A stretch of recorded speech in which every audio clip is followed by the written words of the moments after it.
귀한 축복이 되시길 바랍니다. 우리가 가는 발걸음에 이런 일들이 일어나길 바랍니다. 그래서 우리가요 조금은 관점이나 생각 이런 것들을 좀 바꿀 필요성이 있습니다.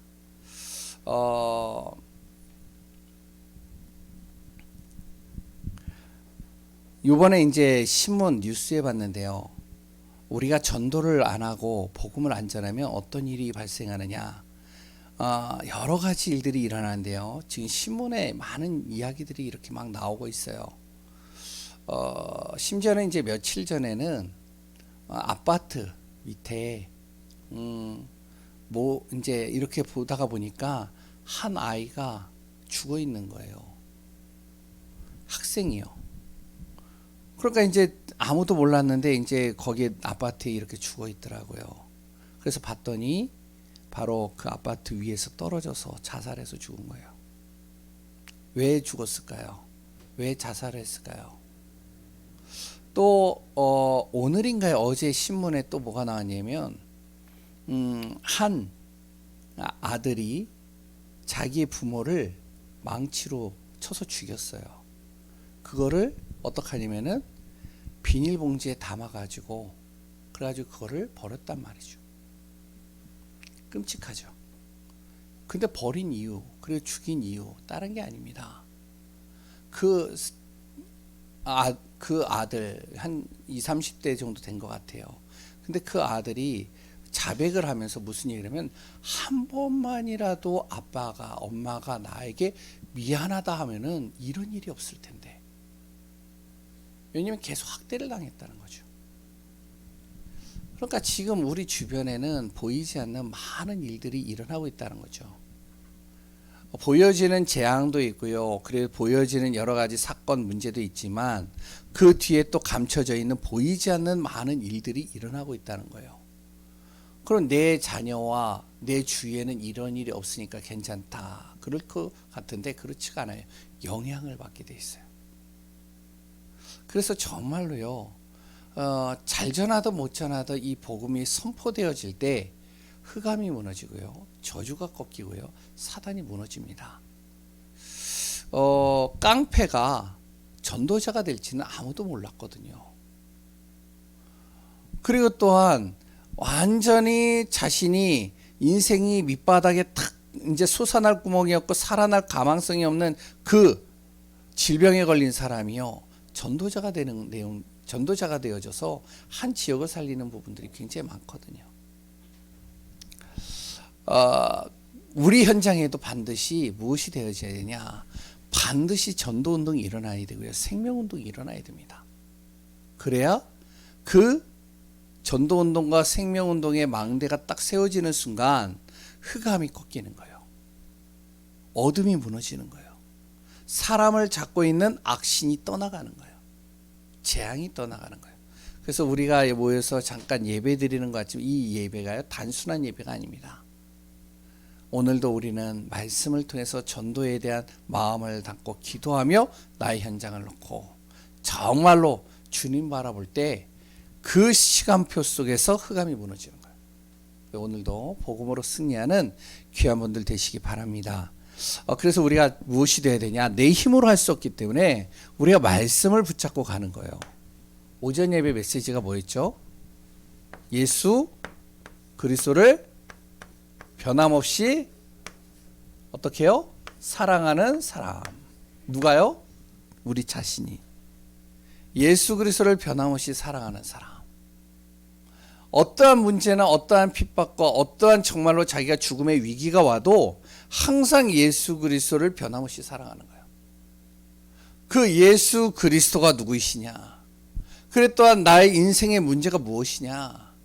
그러면 그것을 통해서 하나님은 어떻게 합력하여 선을 이루어 가셨고 또한 하나님께서는 그걸 통해서 우리에게 오직 성령의 충만함 속에 또한 이 사단을 이길 수 있는 힘을 주시느냐? 이게 예배소서의 내용이잖아요. 그 비밀을 우리가 정말로 안다면 그 비밀을 내가 체험한다면 무엇이 되냐? 예수 그리스도를 변함없이 사랑할 수밖에 없는 사람이 되는 겁니다. 문제가 와도 상관이 없는 거예요. 어려움이 와도 상관이 없는 거예요. 고통이 와도 상관없는 거예요. 근데 이게 말처럼 쉽지는 않잖아요. 주일날체의 모습을 혹시 보셨나요? 어떤 지사님 얘기하더라고요. 목사님 얼굴을 보니까 완전히 뭐냐면은 이렇게 어둠이 짙은 얼굴이었대요. 지금의 모습은 어떤가요? 목회자도 그렇더라고요. 순간순간 문제가 오거나 위기가 오거나 어려움이 오거나 갈등이 올 때는요, 예수 그리스도를 변함없이 사랑하기보다는 그 문제에 빠지더라고요. 그 고통에 빠지더라고요. 그러니까 우리가 진짜 예수 그리스도를 변함없이 사랑할 수 있는 사람이 된다면, 그러면요, 문제될 게 하나도 없다는 거죠. 어떻게 하면 되느냐? 그래서 예배소서를 우리가 정확하게 봐야 되는 거예요. 예수 그리스도가 누구이신지, 왜 우리에게 문제가 오는지, 그 문제를 가져다 주는 존재 그 뒤에 누가 있는지. 그래서 우리는 뭐가 돼야 된다? 오직 성령 충만해야 될 이유, 하나님의 전신갑주를 취해야 될 이유.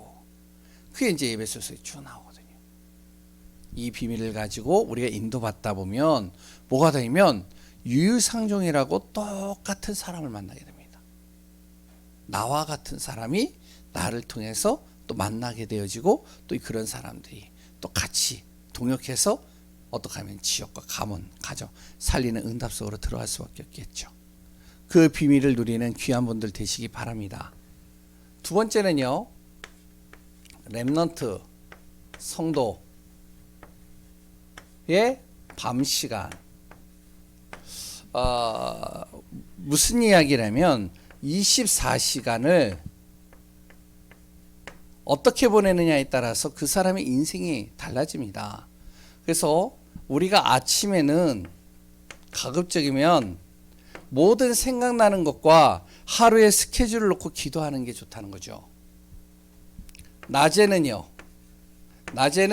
모든 만남, 모든 사건, 모든 일들 속에서 정말로 그것을 이해하려고 하지 말고 빨리 수용하고 그것을 뛰어넘을 수 있는 힘을 갖추면서 무엇이 되면은 기도 속으로 들어가는 거예요.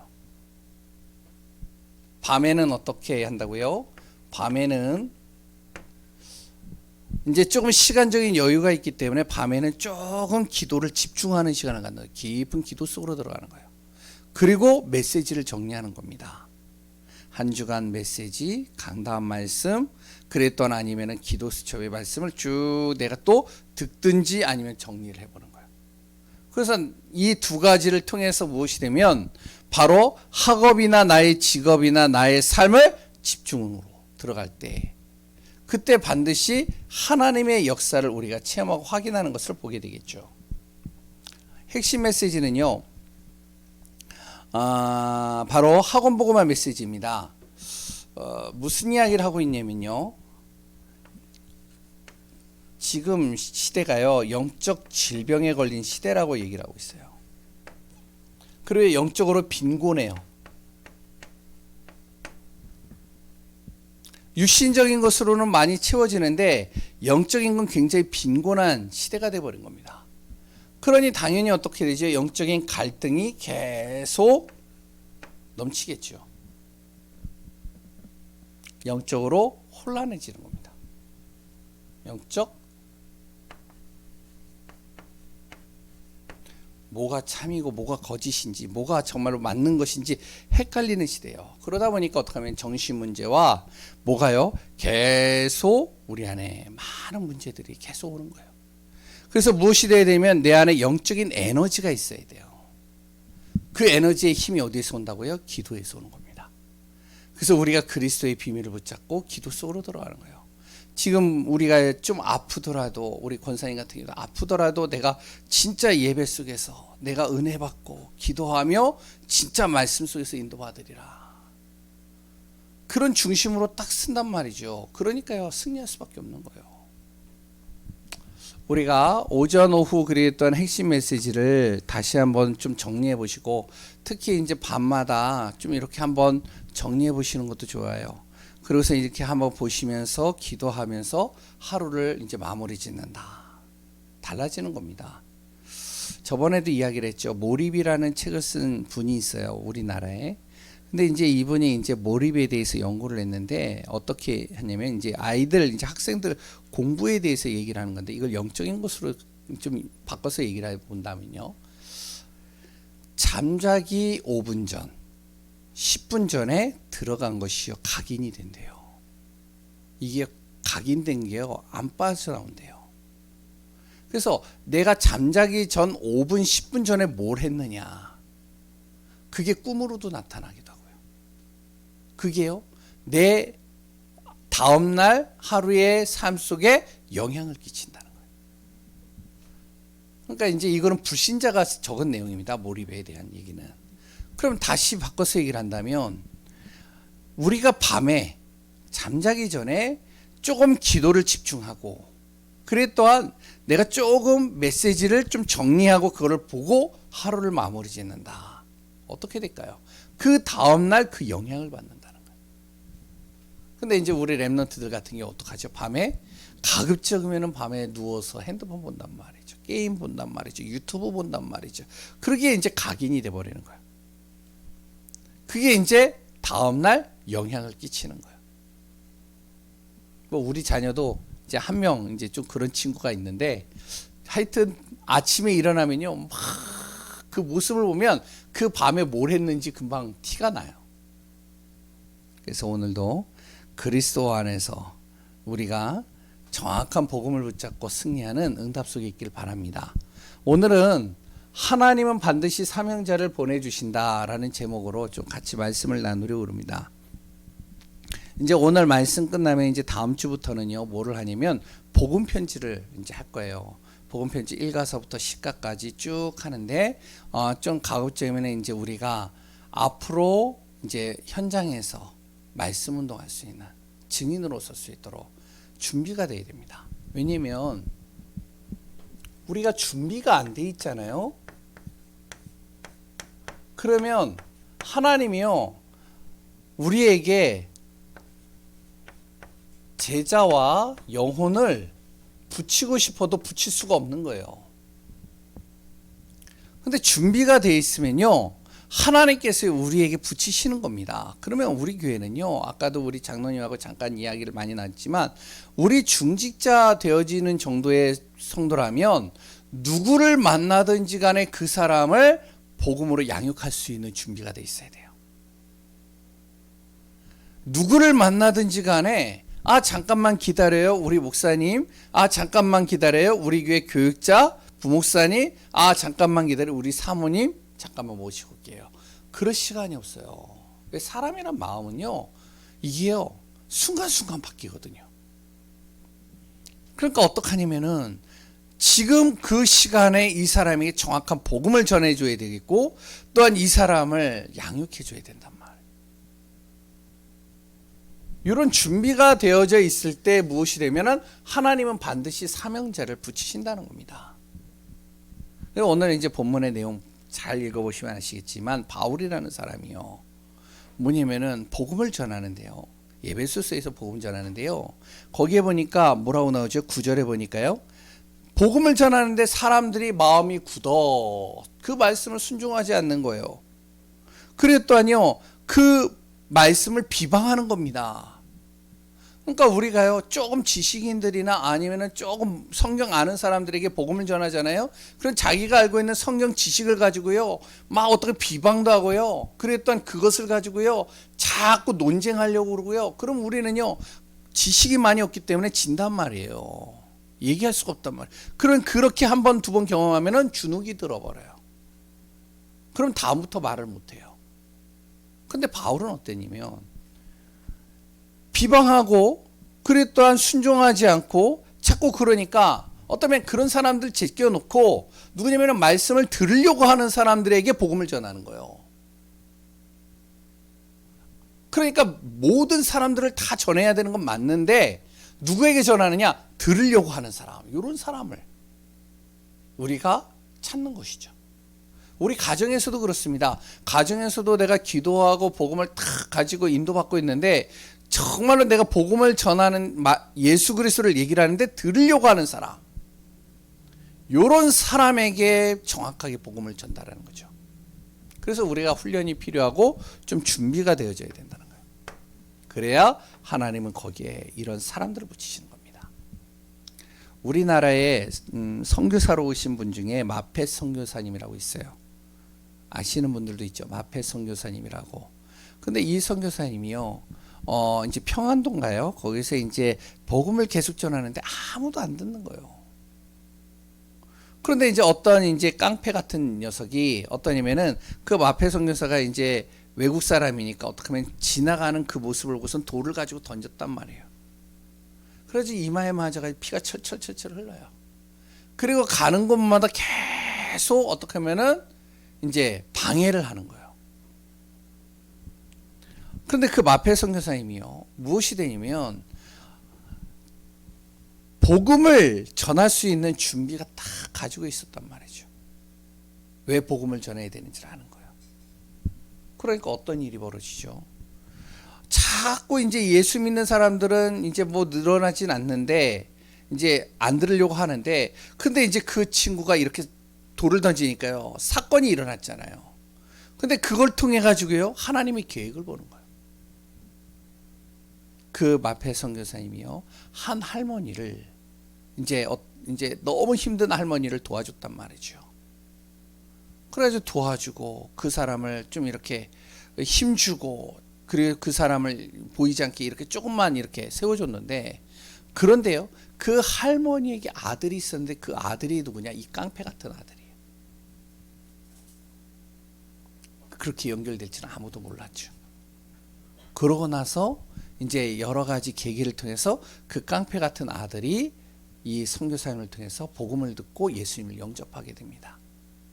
그래서 우리나라에 바로 목회자요, 선교사로, 제주도의 선교사로 파송이 되어져요. 그분이 누구냐? 이기풍 선교사예요. 이기풍 목사예요. 뿐만 아니죠.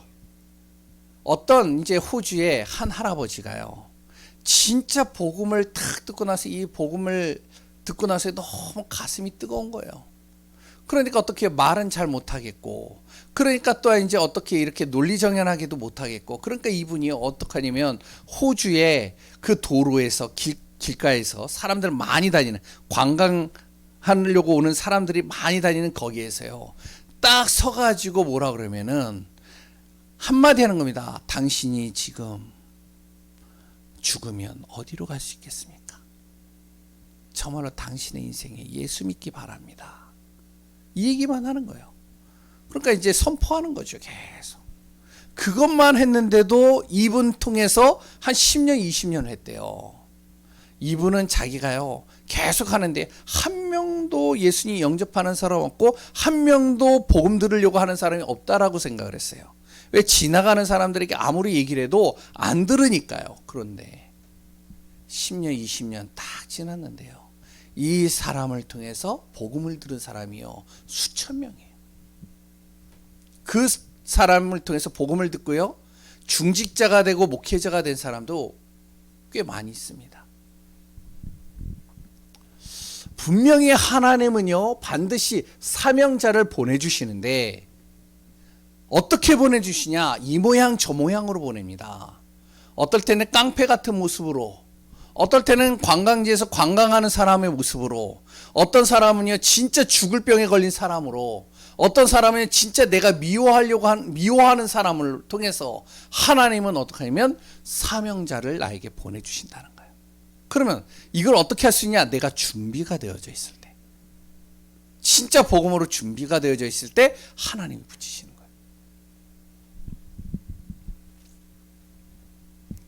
예전에 이제 제가 이야기 드린 한 친구가 있어요.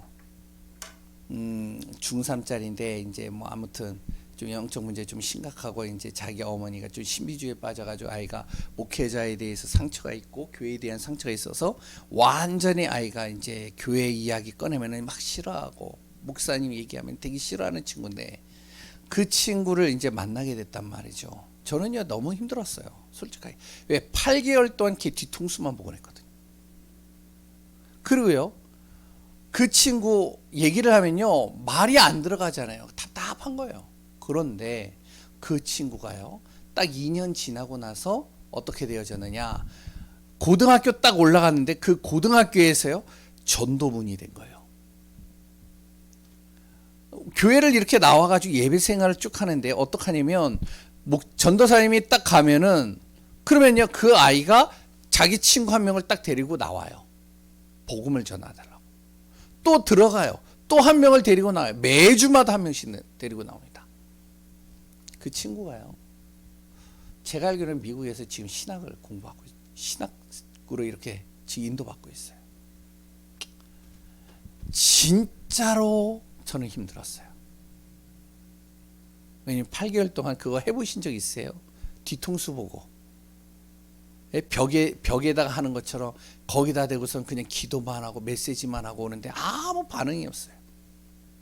그런데요 그 친구가 전도문이 될지 그 친구가 사역자가 될지는 아무도 모르는 거예요.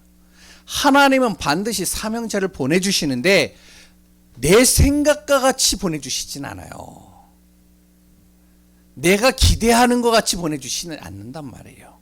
이 모양 저 모양으로 보냅니다. 어떨 때는요 진짜 무속인이 어떻게 하면은 예수를 딱 믿고 나서 이 사람이 인생이 싹 바뀌니까 무속인들에게 복음을 전하는 사람으로 바뀌어질지는 아무도 모르는 거예요.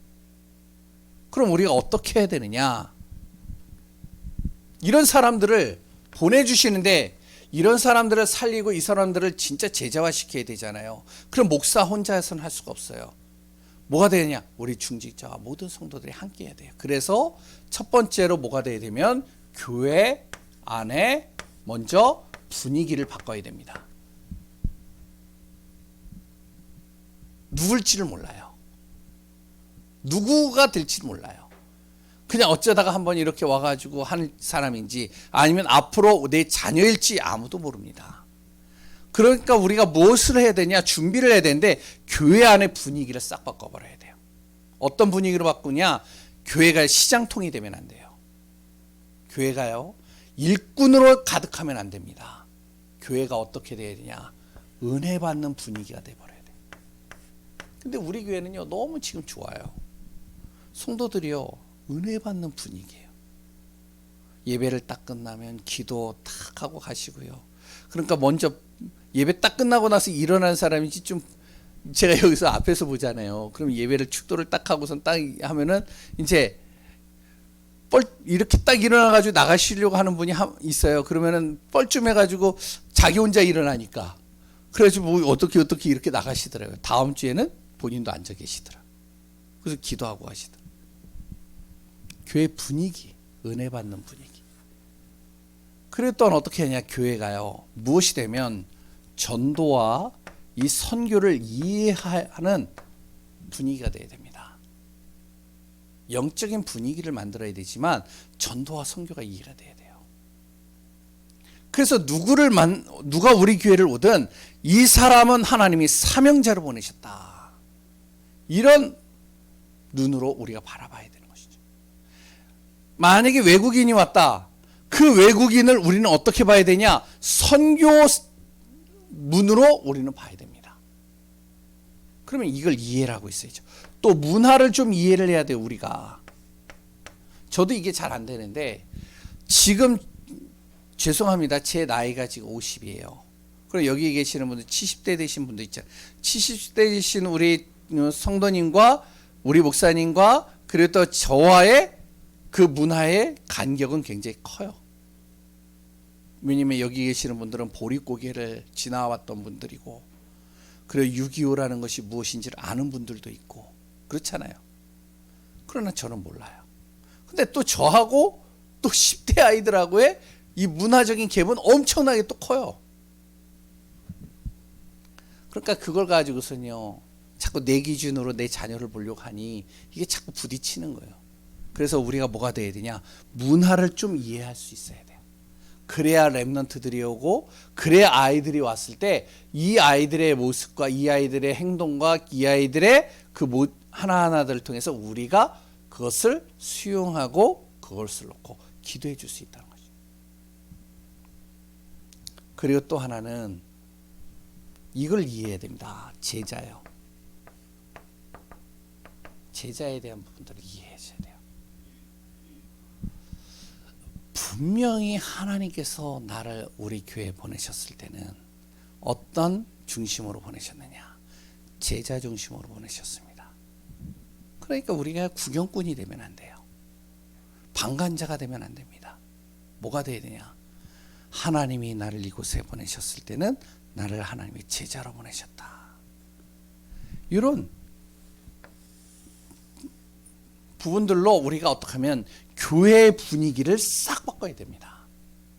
그래야 하나님의 사명자를 보내셔도 이 사람을 제대로 살릴 수 있는 거예요. 그럼 첫 번째로, 그럼 어떻게 해야 되냐? 우리가 먼저 기억해야 될 것이 있어요. 우리의 마음속에.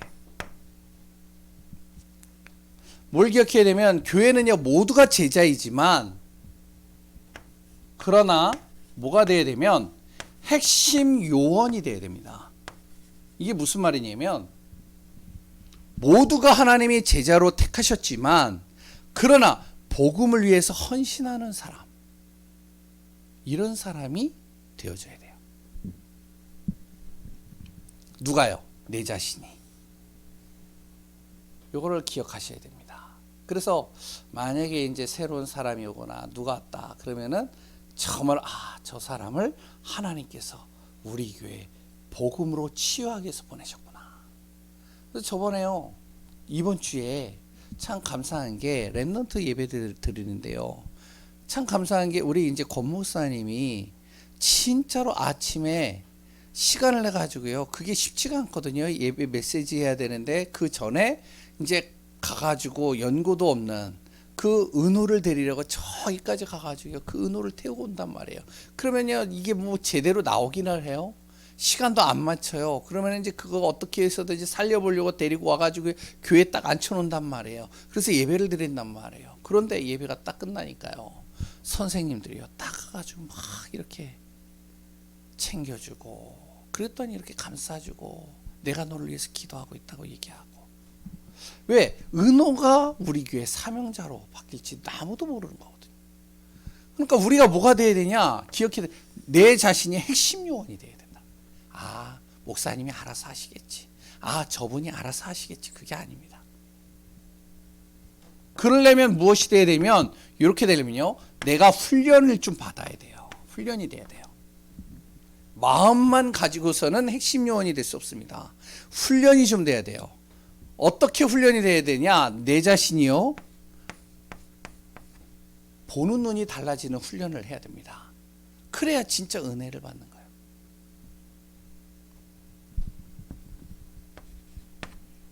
성경에도 분명히 나오고 있죠. 하나님의 비밀을 맡은 자로 하나님 나를 세우셨다고요. 고린도전서 4장 1절에서 2절입니다. 그리고 나를 하나님께서는요, 하나님의 비밀을 맡은 자로, 그리고 또 나를 충성된 자로. 그래서 내가 할 일은 충성이니라. 충성이 뭐죠? 하나님 앞에 하나님이 나에게 보여주시고 맡겨주신 것에 있어서는 내가 거기에 충성을 한다. 마음을 둔다. 요거를 우리가 기억에다 딱 담아야 됩니다. 그래야 교회의 분위기가 바뀌기 시작하는 거예요. 그럼 두 번째로요, 좀 빨리 하겠습니다. 다 아는 내용들이니까요. 그럼 어떻게 훈련이 되어져야 되냐?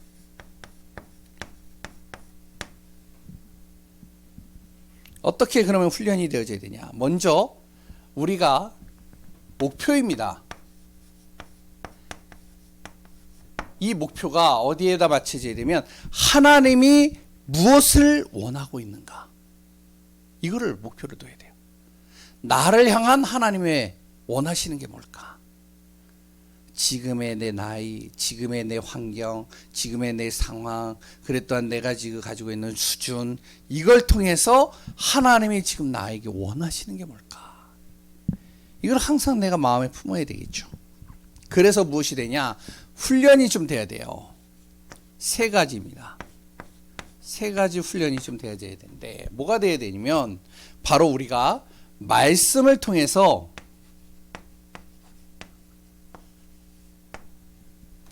나를 볼 수 있어야 돼요. 이 훈련이 돼야 됩니다. 말씀을 들으면 들을수록 내 안에 있는 창세기 3장이 보여야 돼요. 말씀을 들으면 들을수록 내 안에 있는 영적 문제가 보여야 돼요. 말씀을 들으면 들을수록 내 안에 정말로 내가 할 수 없는 내 모습이 보여야 돼요. 그래야 내가 그리스도를 바라보잖아요. 내 안에 창세기 3장이 안 보이면요, 그리스도를 바라보기가 힘들어요. 그리고 또 하나는 뭐냐면 말씀을 통해서요, 현장을 봐야 됩니다. 이 훈련이 돼야 돼요. 그래야 현장이 제대로 보여야 말씀을 통해서 현장이 지금의 현장이 진짜 흑암과 혼돈과 공허구나. 이 현장이 지금 사단의 손에 잡혀 있구나. 우리가 계속 예배소서를 말씀으로 나눴듯이 예배소 2장 1절에서 3절의 모습이 지금 나의 현장이 맞구나. 그러면 뭐가 되죠? 기도가 달라지는 거예요. 그 현장을 놓고 기도가 달라진다. 우리 가정을 놓고 기도할 때도요, 하나님 내 가정을 복음화해 주옵소서. 이것도 맞는 기도인데, 그런데 내 가정에 흐르는 영적인 문제가 보이는 거예요. 영적인 사단의 통로가 보이는 거예요. 그러면 기도가요 달라지는 겁니다. 요게 보여질 수 있는 눈이 열리도록 말씀으로 훈련이 돼야 돼요. 말씀을 계속 듣는데 그게 보여야 된다니까요. 그리고 말씀을 들으면서 뭐가 보여야 되냐, 내 안에 오는 문제와 요 사건들, 요것을 하나님의 계획으로 볼 수 있어야 돼요. 저는 이제 지난주에 그걸 못 봤어요. 왜냐면 지지난주에 메시지가 뭐였었죠? 그러니까 2주 전, 그러니까 요번 주 말고 그 전주, 하나님의 전신갑주를 입으라 했잖아요. 그 내용의 전에가 뭐가 나왔죠? 마귀의 관계를 대적하고 하나님의 전신갑주를 입으라. 제가요, 목사도 그렇더라고요. 말씀을 놓치는 거예요. 말씀을 통해서 나를 못 본 거예요. 말씀을 통해서 나의 가정의 현장을 못 본 거예요. 그러니까 어떡하냐, 마귀의 관계를 통해서 어떻게 하면 이 마귀가요, 흑암이요, 자녀와 나와의 갈등을 탁, 내 안에 있는 영적 문제, 내 자녀의 영적 문제를 스파크를 일으켜버린 거예요. 한마디로 발단은 자녀가 시작했지만 어떻게 될까요? 난리가 난 거예요. 주일날 내 얼굴에 흑암이 가득하도록 만들 수밖에 없도록 만들어버리는 거예요. 그래서 뭐가 되냐면 우리가요, 잘 봐야 됩니다. 말씀을 통해서 이 세 가지가 보이는 훈련이 돼야 돼요. 그래야 진짜 치유가 됩니다. 요게 되면요, 뭐가 보이냐면 세 번째, 내 주위에 있는 사람들이 보이기 시작해요. 똑같은 나의 문제 속에 걸려있는 사람들이 보이는 거예요. 똑같이 나와 같은 갈등을 하고 있는 사람들이 보이는 거예요. 그럼 그런 사람들에게 요것이 내가 보이고 요거에 대해서 내가 응답을 받고 있으면 말해줄 수 있잖아요. 내가 체험하지 못한 건 말할 수가 없잖아요. 근데 내가 체험했어요. 내가 경험했어요. 내가 그것을 확인했어요. 거기에 대한 답을 가졌어요. 그러면 말해줄 수 있잖아요. 그러면 그 사람들이 뭐가 되냐면 현장으로 파송이 되는 겁니다.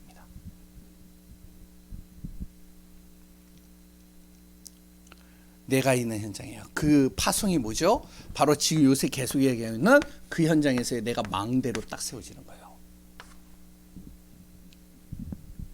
빛을 발하는 거죠. 쫙. 그래서 정말로 나와 똑같은 문제에 있는 사람, 나와 똑같은 갈등 속에 있는 사람, 그 문제 속에 빠져 있는 사람들이 그 빛을 보고 올 수 있도록 기도의 망대를 딱 비추고 있으면 그때 하나님이 역사하기 시작하는 거예요. 하나님이요, 그 결과 어떻게 되냐, 이렇게 되면요, 결과 어떤 일이 벌어지면 하나님이 역사하기 시작하는 겁니다. 그게 사도행전 19장 10절이에요. 하나님이 역사하니까 어떻게? 주의 말씀을 다 듣더라. 그리고 20절에 뭐라고 나오죠? 주의 말씀이 흥황하여, 주의 말씀이 힘이 있어 흥황하여 세력을 얻으니라. 하나님의 역사가 시작되는 거예요, 우리가. 그래서 가장 중요한 것은 우리가 진짜로 전도자의 축복을 누리려면 하나님이 진짜 원하시는 게 뭔지를 알고 내 자신이 이렇게 훈련되어져야 됩니다. 세 번째, 그러면 우리가 위의 것이 되면, 그러면 메시지 흐름대로 보면 어떤 일이 벌어지냐면, 이렇게 되면요, 하나님이 나에게 사랑을 붙이시는 거예요. 하나님이 역사하시잖아요. 그러니까 사랑을 붙이시는 거예요. 우리가 막 어디로 가야 될까? 전도하러 어디로 가야 될까? 누구를 만나야 될까? 그리고 어떤 사람에게 무슨 말을 해줘야 될까? 이런 고민을 할 필요가 없이 내가 여기 다 떼어져서 기도하고 현장을 그냥 돌기만 했는데도 하나님이 시간표가 되면 나에게 사람을 딱 붙이셔요. 그 사람에게 무엇을 하죠? 말씀 운동하는 겁니다. 메시지 흐름을 통해서 말씀을 전달해 주는 거예요. 그때 이야기할 것이 뭐냐면 예수가 그리스도다. 당신의 인생에 그리스도가 답이 돼야 된다. 이 얘기해 줘야 되는 거예요. 그리고 또 무엇이 돼야 되냐면 진짜로 문제 있는 사람, 진짜로 고통 속에 있는 사람, 하나님께서 예비된 영혼들, 그 사람들에게 정확한 복음으로요 영접시켜가지고 생명운동을 일으켜야 되는 거예요. 이때는 사랑 하나님 붙이셨잖아요. 붙이셨으면 이제는요 다른 고민할 필요가 없어요. 이 사람이 하나님이 나에게 붙이셨으면 이 사람이 무슨 말을 먼저 시작을 할까 고민할 필요가 없는 거예요. 우린 그게 고민이 많이 되거든요. 가서 무슨 말을 먼저 시작해야 될까 이런 고민이 할 필요가 없는 거예요. 하나님이 붙이셨기 때문에. 그러니까 그 사람에게 생명운동을 하는 거죠. 예수 그리스도로 영접시키는 거예요. 그리고 뭐를 하죠? 영접만 시키고 생명만 전달하는 것이 아니라 확신을 심기는 겁니다.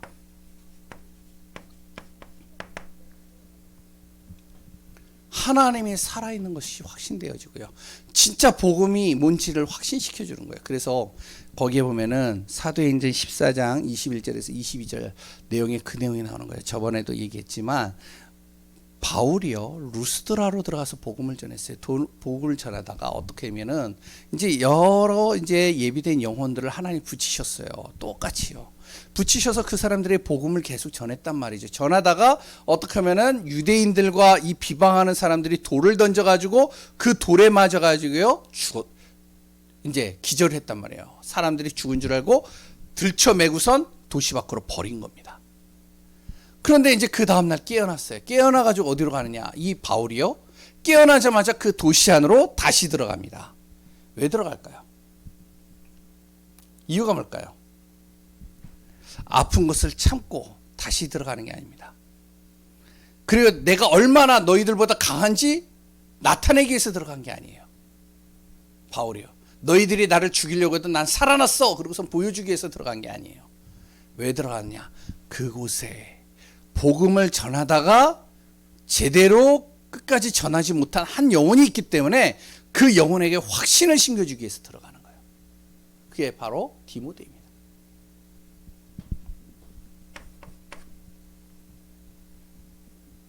왜냐하면 바울이 이게 되니까 이게 되는 거죠. 당연히. 뭐죠? 당연히 하나님의 능력이 어떻게 나타나는지 보여주는 겁니다. 이제 그때서부터는 진짜 하나님의 능력이 나타나기 시작하는 거예요. 그때는요 진짜로 우리가 하나님의 시간표가 딱 떼어지면요 진짜 어떻게 하면은 한강도 가를 수 있는 거예요. 물론 이제 하나님의 시간표에 따라서 되겠지만 진짜 그렇다니까요. 이때는요 진짜 하나님의 능력이 필요하다면 천지개벽도 일으키시는 거예요.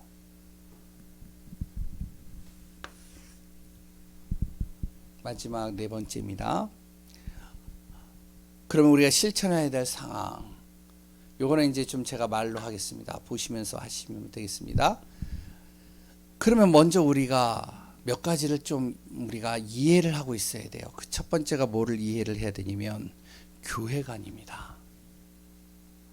우리가 먼저 그래서 교회관이 돼야 돼요. 뭐가 되면 진짜로 하나님이 나를 이곳에 보내셨다면 분명 하나님의 계획이 있잖아요. 그러면 우리가 무엇이 되면 교회에 대한 이 중심이요 바르게 돼 있어야 돼요. 지역 복음화하기 위해서 교회를 세웠고 지역 복음화하기 위해서 하나님이 우리를 보내주신 거예요. 근데 내가 필요할 때는 다른 데서도 예배드리고 저기서도 예배드리고 그거는요 어떻게 하면 무교회주의자입니다. 어떻게 보면 교회가 아니요, 정확하게 뿌리가 안 내려져 있다는 거예요. 내가 일이 있으면은 저기 가서 예배도 드리고 저기 해외에 가서도 예배 드릴 수 있고, 물론 이제 어쩔 수 없는 상황들도 있겠죠. 교회는요, 뭐냐, 하나님께서 지역 복음화를 하기 위해서 하나님의 가족이 원네스를 이루도록 만든 곳입니다. 이게 교회예요. 그리고 목회관에 대해서 또 우리가 알고 있어야 돼요. 목사님에 대해서요. 목사님을 너무 신격화 시킬 필요도 없지만, 그렇다고 너무 목사를 일반적인 사람하고 똑같이 대해서도 안 되는 겁니다. 뭐 제가 제 얘기를 해서 그런 건지 모르지만, 어떡하냐, 하나님께서 목회자를 왜 두셨냐면 메신저로 두셨다는 거예요. 메시지를 전달하기 위해서 하나님께서 세우신 겁니다. 그런데 성도들이요, 목사님의 메시지를 안 들어요. 그러면 하나님이요, 그 목사님에게 메시지를 주고 싶어도 줄 수가 없는 거예요. 안 듣는데. 그러니까 우리가 알아야 됩니다. 목회자는 바로 하나님께서 말씀을 전달하라고 심부름하는 자로 보내셨다는 것이죠. 그리고 우리가 전도에 대해서 좀 알고 있어야 돼요. 아까도 얘기했지만 우리가 전도, 정말로 하나님께서 나에게 주신 말씀을 전달하는 사람으로 우리가 알아야 되고요. 제자에 대해서도 우리가 이해를 해야 됩니다. 하나님은 모든 사람들을 교회로 보내시는 그 순간 제자로 부르셨다. 그리고 우리가 양육하고, 그래 또한 하나님의 능력을 공급받아야 될 훈련도 해야 됩니다. 하나님이 나에게 붙이시는 사람을 내가 양육할 수 있는 훈련이 있어야 돼요. 그래야 우리가요, 일천 제자 세울 수 있는 거예요.